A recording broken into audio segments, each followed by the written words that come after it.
Halo Sobat Investor, jumpa lagi di channel Investor Jelata. Kali ini saya akan membagikan informasi terhangat ya, breaking news. Yaelah, breaking news nih. Bank BNI yang baru saja mengumumkan akan membagikan dividen ya, yang menurut saya lebih menarik ya daripada BBRI yang kemarin atau 2 hari lalu saya sudah informasikan ya. BBRI itu dividennya berapa, bisa teman-teman nanti carilah di kolom deskripsi linknya ya, atau langsung cari aja di channel Investor Jelata.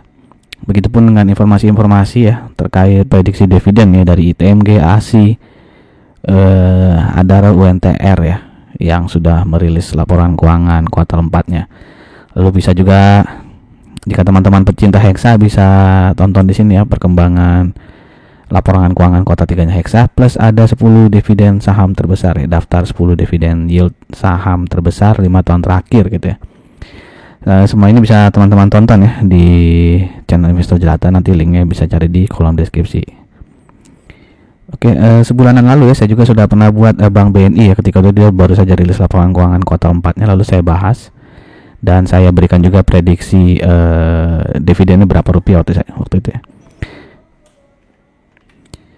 Nanti kita cocokkan ya apakah prediksi saya itu benar, dekat, atau meleset jauh ya.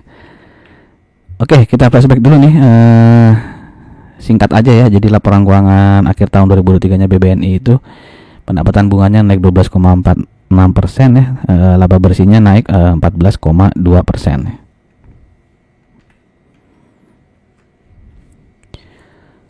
Oke, ini adalah histori spare dari BNI ya, dimana 5 tahun terakhir itu PR-nya di 15,82 dan saat ini dia diperdagangkan di PR 10,48. Jadi masih bisa dibilang under value ya kalau dilihat historis PR-nya.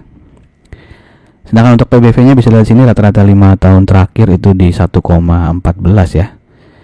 Dimana saat ini dia diperdagangkan di 1,46 ya. Jadi ini over value ya kalau kita lihat dari historis PBV-nya ya, cukup jauh nih over value-nya dari 1,14 ke 1,46. Dan saat ini book value dari BNI itu di 4025,25 ya. Jadi kalau kita asumsikan harga wajarnya itu adalah ketika PBV-nya 1,14, maka harga wajar itu ada di 4588,78 ya. Dan saat ini mohon maaf nih, saya sering salah di sini. Harga saham per hari Senin ini ya, 4 Maret berarti ya. Itu ditutup di 5.875 ya. Berarti ada berapa nih? Lebih ya, 21% ya. Jadi ini harga saat ini bisa dibilang kemahalan 21,8% ya. Jika kita mengasumsikan harga wajarnya itu adalah 4.588. Oke, sekarang kita bandingkan dengan beberapa bank lainnya ya. Ada 4 big bank di sini, BMRI, BRI, BCA. Lalu ada NISP, BNGA, dan BDMN. Di mana bisa lihat sini earning per share BNI adalah 566 ya. Tertinggi kedua ya setelah Bank Mandiri, tertinggi ketiga. Ya benar ya, kedua ya. Jadi setelah BMI baru, setelah Mandiri baru BNI, baru ke Bank BRI ya. Untuk PR-nya sendiri ya 10,48, dia di antara big banks ini PR-nya yang paling kecil ya, BNI ini ya. Cuma kalau dibandingkan BNGA ya dia masih kalah kecil dibandingkan Bank Niaga ya. Untuk PBV-nya sendiri di 1,46. Di antara big bank ya, 4 big bank ini juga berarti BNI yang paling murah ya, 1,46 ya. Oke, tapi dia masih kalah dari Bank dan Amon ya, yang sangat murah nih ya, PBV-nya 0,56 ya. Untuk ROE, nah untuk ROE BNI paling kecil ya di antara big bank, 4 big bank ini ya. Dimana BCA yang paling tinggi ya. Lalu untuk DER di sebelah sini dan subsektornya ya, subsektor bank ya, rata-rata PBV-nya di 1,59 dan di PR-nya tuh 15,41. Jadi PR-nya BNI maupun PBV-nya itu masih di bawah rata-rata subsektor banking ya. Ini chart dari Bank BNI di mana dia all time high-nya di 6.225 ya di bulan lalu nih kayaknya. Di bulan Februari ya. Dia mencetak all time high-nya di 6.225 dan saat ini ada support ya terdekat itu di 5.725 ya. Oke, dengan resisten terdekat ya, kalau jarak dekatnya 6.000, tapi selanjutnya ya di all time high-nya ini ya 6.225 gitu ya. Dan kalau support 5725-nya ini tembus, berarti support berikutnya adalah yang dulu sempat jadi resisten ya, garis biru ini ya, 5.425. Kalau jebol lagi ya ke support berikutnya ya di 5.050 sampai dengan 5.125. Dan kalau secara dilihat garis EMA-nya ya, dia masih uptrend ya. Jadi ini dia lagi ngetes EMA 20-nya nih ya, lagi di ujung EMA 20-nya nih, apakah akan jebol atau enggak gitu ya. Tapi secara long term dia masih bisa kita bilang uptrend ya.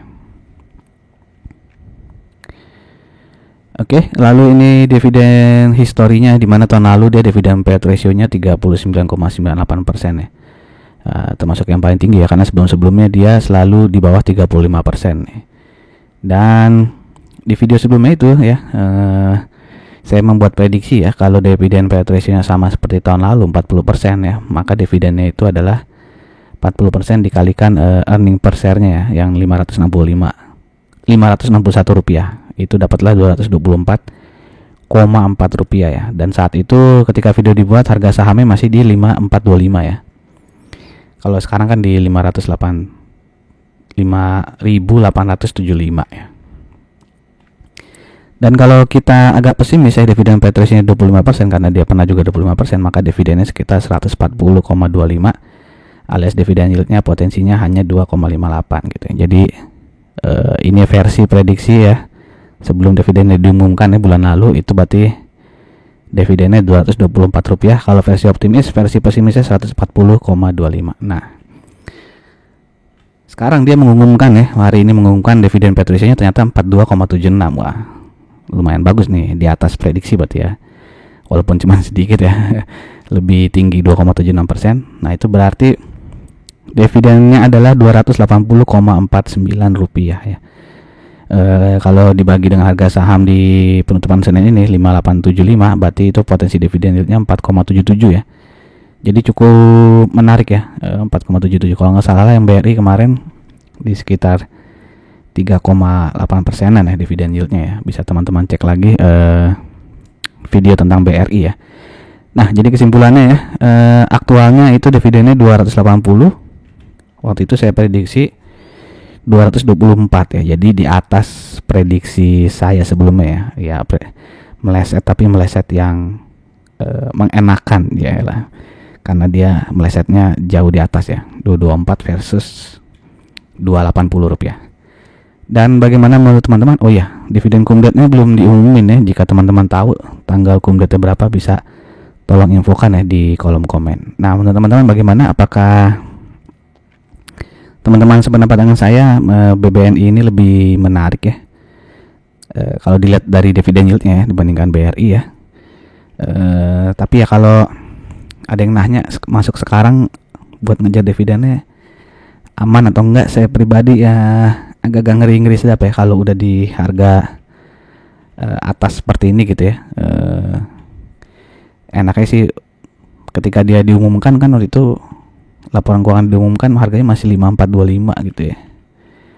Ya, kalau waktu itu beli 5425 sekarang harganya 5875, udah lumayan tuh ya. Udah 78% kali itu profitnya ya. Nah, kalau beli di harga sekarang sih ya menarik sih, 4,77% ya. Cuma takutnya nih jebol ke bawah gitu ya. Jadi ya silakan teman-teman ya menghitung resikonya. Tapi kalau teman-teman long term investor ya mungkin santai aja ya, karena kalau secara historis bisa dilihat ya, setelah dia bagi dividen ya, di sini misalnya bagi dividen dia turun, tapi habis itu kan naik lagi ya.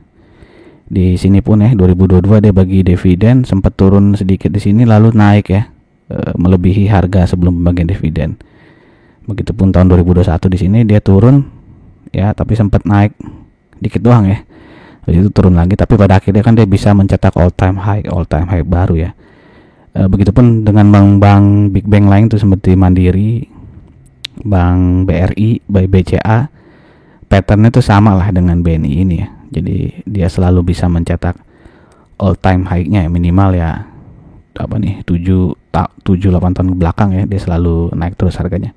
Jadi silakan saja teman-teman mengenali diri sendiri dulu ya. Ini menginvestnya mau jangka panjang, terus panjang itu sepanjang apa, 5 tahun atau 1 tahun aja udah panjang gitu, atau cuma ngejar dividen. Kalau cuma ngejar dividen kayaknya sih jangan beli sekarang lah gitu ya, menurut saya sih ya. Silakan teman-teman tuliskan pendapat teman-teman di kolom komen ya.